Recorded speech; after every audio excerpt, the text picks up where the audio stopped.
She was beautiful, radiant, young and in love, willing to take a leap of faith along with her beloved when he was commanded by God to pack up his things and leave everything he'd ever known.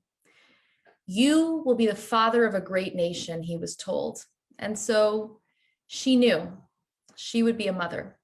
And so she followed him into the wilderness. Each month passed like a cloud. Her joy turned to dread as she counted the weeks and months.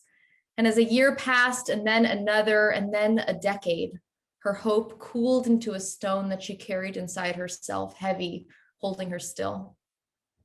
Her husband still believed, wrapping his arms around her, pointing to the midnight sky, bright with stars. There, he whispered, look up. Our children will be more numerous than the stars of the sky. God promised me. She was quiet, thoughtful. God promised him, not her. And so in the depths of her pain, through her blinding tears and her desperation, she offered him an out, her servant. Her husband would be a father, a covenant fulfilled.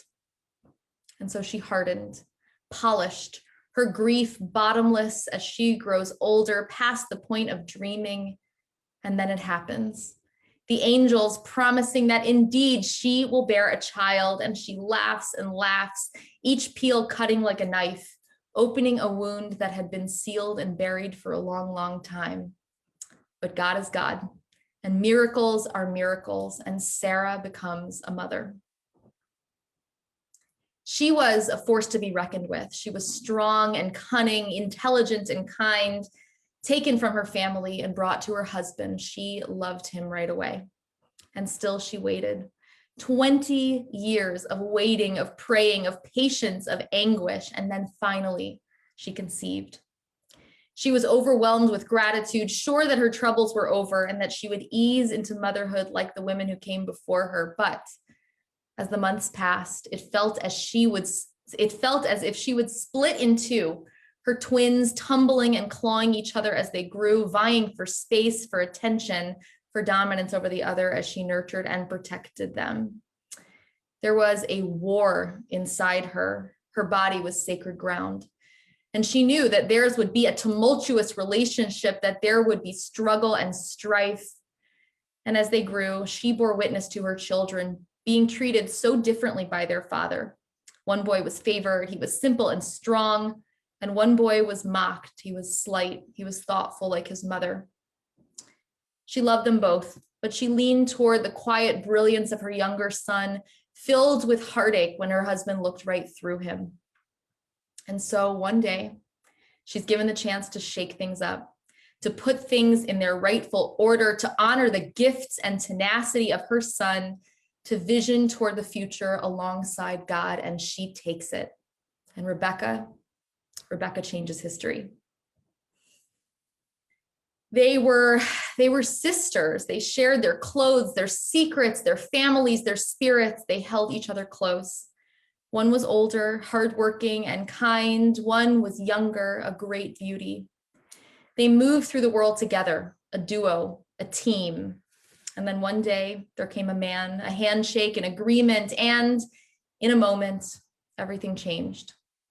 And when it came time for the beauty to wed, her father pushed her aside. Through her tears, she helped her sister get ready in her place, placing a thick veil over her face, murmuring sacred words to help trick her beloved. She stepped back into the shadows. Her sister moved into the light.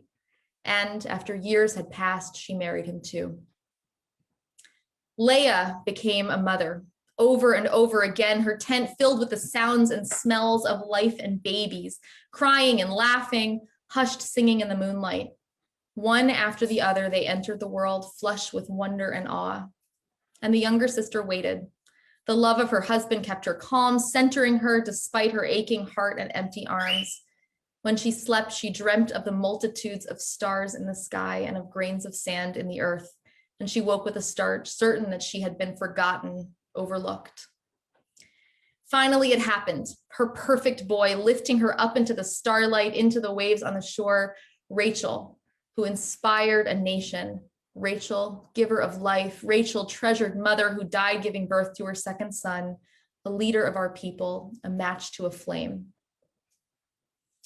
O God, God of our ancestors, giver of life, mother of daughters, sister of souls, Sarah, Rebecca, Rachel, and Leah are imahot to us all. They were complex and challenged, broken and beautiful. They were not perfect, not even close, but they were holy. And we are not perfect, but we too are holy. And it is in that imperfection, the white space between the letters, the gaps in these stories, that we live our holy, complex, broken, and beautiful lives. Through the generations, our collective mothers have struggled and sacrificed, celebrated and rejoiced, persevered and flourished, and for this we are grateful. They have shown us what it means to be human, to love, to fail, to weep, to grow, to plant, and to reap. Blessed are the mothers who raise us, who give of their bodies and their souls, their blood and their joy. Blessed are those who are missing their mothers, who are walking through life with their heads held high and their hearts in their throats. Blessed are the mothers who are missing their children, whose souls are shattered with grief and with loss, whose pain comes in waves but never abates. Blessed are those who want to be mothers, who mark their time in cycles, feel betrayed by their bodies, and cry out to God in the language of our matriarchs. Blessed are those who are like mothers to others, filling empty spaces and changing the courses of lives with their love. Bless us, God, and keep us. Watch over us, God, source of all life, with care and with the all-consuming love of a mother. Shabbat Shalom.